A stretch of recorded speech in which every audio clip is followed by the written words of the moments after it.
सबसे पहले tips and tricks है खिचड़ी को लेकर। खिचड़ी खाना भाई किसी को नहीं पसंद है, लेकिन खिचड़ी में अगर आप वेजिटेबल्स डाल के बनाओगे तो खिचड़ी बहुत ही ज़्यादा स्वादिष्ट बनती है। तो मैंने हरी प्याज ली हूँ, हरी मिर्ची, गाजर और टमाटर ली हूँ। और सबसे पहले हम लोग क्या किए हैं, ये जो है दाल चावल है ना, इसको मैंने अच्छी तरह से भिगो कर रख दी थी। तो दाल मैंने चावल से आधा ली हूँ, जितना चावल ली हूँ उससे आधा दाल ली हूँ। तो ये तुअर की दाल है और चावल को मैंने आधा घंटा पहले अच्छी तरह से भिगो कर रख दी थी। उसके बाद में क्या करेंगे, एक पैन में या फिर कुकर में अगर आप बना रहे हैं तो कुकर में तेल डालें, इसमें ही राई डालें। उसके बाद में इसमें ही ये जो वेजिटेबल्स हम लोग मतलब कि काट कर रखे थे, हरी मिर्ची, गाजर, टमाटर, तो इनको क्या करें, सभी को अच्छी तरह से डाल लें और अच्छी तरह से मिक्स करते हुए कम से कम 1 मिनट पकाना है। बहुत ज़्यादा पकाने की ज़रूरत नहीं है, क्योंकि हम लोग जब पकाएंगे दाल चावल को तो तब ये पक जाती है। उसमें ही नमक डालना है, इसमें ही थोड़ा सा हल्दी पाउडर डालें और सभी को फिर से अच्छी तरह से मिक्स करते हुए कम से कम 1 मिनट पका लेना है।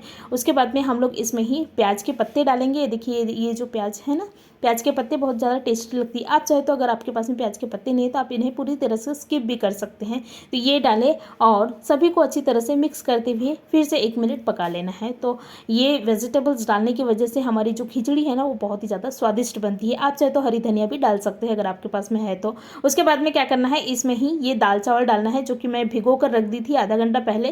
तो ये दाल चावल को जो है वो डाल देना है। देखिए इस तरह से दाल चावल को डालने के बाद में भी इन्हें अच्छी तरह से मिक्स करते हुए कम से कम 2 मिनट अच्छी तरह से पका ले। इससे क्या होती है, आपकी जो खिचड़ी है ना बहुत ही ज़्यादा स्वादिष्ट बनती है। तो मैंने क्या की हूँ, दाल चावल डालकर इन्हें अच्छी तरह से पका ली हूँ कम से कम 2 मिनट। उसके बाद में हम लोग पानी डालेंगे। तो पानी कितना डालना है, जितना आपने दाल चावल लिए हैं उससे 3 गुना ज़्यादा पानी डालें, क्योंकि जो खिचड़ी रहती है वो ना थोड़ा सा ज़्यादा ओवर कुक्ड रहता है। इसलिए क्या करना है, 3 गुना ज़्यादा पानी डालना है। मतलब कि अगर मैं 1 प्लेट या फिर 1 कप के करीब दाल चावल दोनों ली हूँ, उसके लिए 3 कप के करीब मैं इस तरह से ये कप में पानी जो है वो डाल दूंगी। तो हमारी जो खिचड़ी है वो बहुत ही अच्छी मैशी एकदम मुलायम बनती है, अच्छी बनती है। तो मैंने क्या की हूँ, ये पानी डालकर अच्छी तरह से सभी को मिक्स कर दिए हैं। उसके बाद में क्या करना है, इसके ऊपर में आपके पास में अगर घी है तो आप घी डाल सकते हैं, नहीं तो क्या करें थोड़ा सा तेल जरूर डाल दें। इससे क्या होता है, खिचड़ी ना बहुत ही अच्छी तरह से एकदम खिले खिले बनते हैं।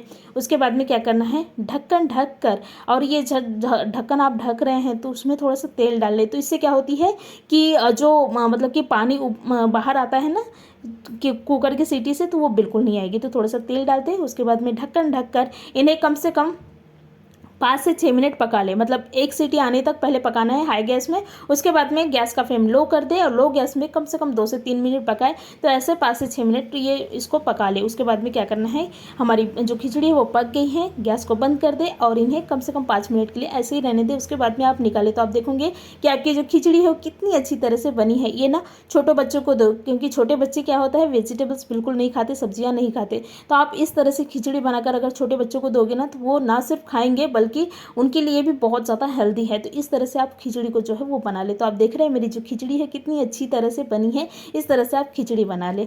नेक्स्ट हमारे टिप्स एंड ट्रिक्स है आम को लेकर। अभी आम का सीजन शुरू हो गया है, लेकिन आम के सीजन में अगर आप चटनी बनाकर खाओगे ना बहुत ही ज़्यादा टेस्टी लगती है। आम के बहुत सारी चीज़ें बनती है, आम के पिकल्स बनते हैं, आम के और भी अलग अलग प्रकार की जो है वो चटनी जो है बनती है। लेकिन आज हम लोग बनाएंगे चटनी। तो चटनी बनाने के लिए सबसे पहले मैंने क्या की हूँ, ये 2 आम ली हूँ। आप चाहे तो 1 आम की भी बना सकते हैं। मैंने 2 आम ली हूँ। उसके बाद में क्या करेंगे, इनको ना इनके जो छिलके हैं उसको निकाल लेंगे। पहले तो कट कर ली हूँ मैंने, उसका जो पीछे का पोर्शन रहता है ना उसको। उसके बाद में क्या करेंगे, इनके छिलके निकाल लेना है। देखिए इस तरह से आप छिलके निकाल ले। तो मैंने दोनों आम के जो है वो छिलके निकाल ली हूँ। उसके बाद में क्या करना है, इनको ना कट कर लेना है। मतलब कि ये गोही वाला है, मतलब इसके अंदर वो जो गुठलियाँ है ना वो गुठली है। तो क्या करें, इस तरह से ऊपर ऊपर के पोर्शन को जो है वो निकाल ले। मतलब जो गूदा रहता है ना आम का वो निकाल लेना है। तो मैंने ये देखिए अच्छी तरह से इनके जो गूदा है वो निकाल ली हूँ।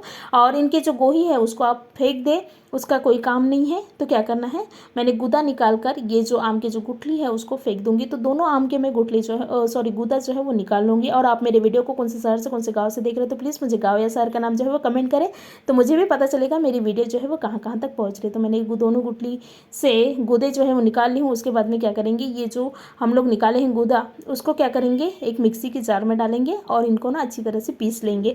क्योंकि आम को पीसने में थोड़ा सा मतलब कि टाइम लगता है, इसलिए क्या करेंगे हम पहले पीस लेंगे। उसके बाद में उसमें सारे चीज़ें जो है वो ऐड करूँगी। तो मैंने क्या की हूँ, इनको अच्छी तरह से पीस ली हूँ। ये देखिए इस तरह से पीस लेना है, मतलब बहुत ज़्यादा बारीक नहीं होना चाहिए, इस तरह से थोड़ा सा दरदरा पीसे। उसके बाद में इसमें ही डालना है चीनी। तो चीनी कितना डालना है, आप आम के खट्टा के हिसाब से डालें, मतलब आम कुछ आम जो है वो ज़्यादा खट्टा रहता है, तो मैं 3 से 4 टेबल स्पून के करीब चीनी डाली हूँ। उसके बाद में नमक डाली हूँ 1 टेबल स्पून के करीब, आप अपने हिसाब से टेस्ट के हिसाब से डालिए। उसके बाद में हरी धनिया डाले हैं, आपके पास में पुदीना है तो आप पुदीना भी डाल सकते हैं, थोड़ा सा अदरक लहसुन की पेस्ट भी डाल सकते हैं। ये उसके बाद में क्या करना है, हरी मिर्ची डाली, ये देखिए इस तरह से। उसके बाद में इनको फिर से पीसना है और आप देख रहे हैं मेरी जो चटनी है वो तैयार हो गई है। बहुत ही ज़्यादा टेस्टी लगती है ये चटनी। आपके पास में अगर लाल मिर्च पाउडर है तो थोड़ा सा वो भी डाल दें, उससे भी ना दिखने में चटनी बहुत अच्छा दिखता है। उसके बाद में मैं क्या करूँगी, इसमें ना थोड़ा सा तड़का डालूंगी। तो तड़का डालने के लिए मैंने क्या की हूँ, एक पैन को गर्म कर ली हूँ। उसके बाद में इसमें ही तेल डालेंगे। तो तेल बहुत ज़्यादा नहीं, कम से कम 2 से 3 टेबल स्पून के करीब तेल डालें। ये देखिए इस तरह से, और ये तेल को अच्छी तरह से गर्म होने दें। उसके बाद में हम लोग इसमें राई डालेंगे। आप चाहे तो जीरा भी डाल सकते हैं या फिर करी पत्ता भी डाल सकते हैं, किसी के भी तड़का जो है वो लगा सकते हैं। तो मैं क्या करूँगी, इसमें ही थोड़ा सा राई डालूंगी। ये देखिए इस तरह से हाफ टेबल स्पून के करीब, और राई को अच्छी तरह से तड़कने दें। उसके बाद में गैस को बंद कर दें और इन्हें हल्का सा ठंडा होने दें। उसके बाद में हम लोग डालेंगे इसको, ये जो हमारी चटनी हम लोग पीसे थे ना उसमें डाल दें और इनको अच्छी तरह से मिक्स कर दें। तो आप देखोगे कि आपकी बहुत ही ज़्यादा स्वादिष्ट चटनी जो है वो बन गई है। बहुत ही आसान है ये चटनी बनाना और ये खाने में बहुत ही ज़्यादा टेस्टी लगती है। इसको आप रोटी के साथ में, पराठे के साथ में या चावल के साथ में खा सकते हैं। खाने में बहुत ही ज़्यादा टेस्टी लगती है। तो इस तरह से आप चटनी बनाएं। नेक्स्ट हमारे टिप्स एंड ट्रिक्स हैं दवाइयों को लेकर। अक्सर हमारे घर पे इस तरह से एक्सपायर हुई दवाई रहती है, लेकिन हम लोग क्या करते हैं, नॉर्मली इसको फेंक देते हैं। लेकिन इसको फेंकना नहीं है, बल्कि इसका भी आप इस्तेमाल जो है वो कर सकते हैं चूहों को भगाने के लिए। तो मैंने क्या की हूँ, ये एक टमाटर ली हूँ, टमाटर को हाफ कट कर लिए हैं, देखिए इस तरह से।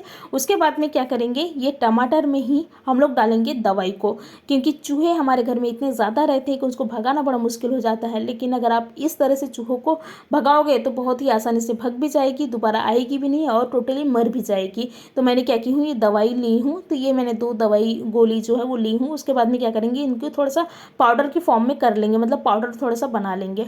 तो ये देखिए इस तरह से कूट कर इनकी पाउडर जो है वो बना लेना है। उसके बाद में हम लोग क्या करेंगे, इसको ही टमाटर में डाल देंगे। तो इससे क्या होगी, चूहे इस टमाटर को खाएंगे और टोटली मर जाएंगे, क्योंकि ये डेंजर है, एक्सपायर हुई हुई दवाई जो है वो है।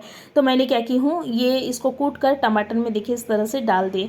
तो दोनों टमाटर में डाल दें। अगर आपके घर पे चूहे ज़्यादा है तो आप क्या करें, थोड़ा ज़्यादा टमाटर की पीसेस जो है वो ले। तो मैंने 2 ही टमाटर की पीसेस जो है वो ली हूँ और इसमें पूरी ये जो दवाई है उसको डाल दी हूँ। उसके बाद में ये टमाटर को उस जगहों में रखना है जहाँ आपको लगता है कि चूहे बहुत ज़्यादा है, और ये काम ना रात को करना है। और याद रखिए बच्चों से थोड़ा सा बचा कर रखना है, क्योंकि टमाटर बच्चों को बच्चे खाते हैं। तो भाई ये दवाई वाले टमाटर है, इसलिए बच्चों से थोड़ा सा दूर ही रखें और ये काम रात को ही करें, क्योंकि रात को बच्चे जो है वो सो जाते हैं।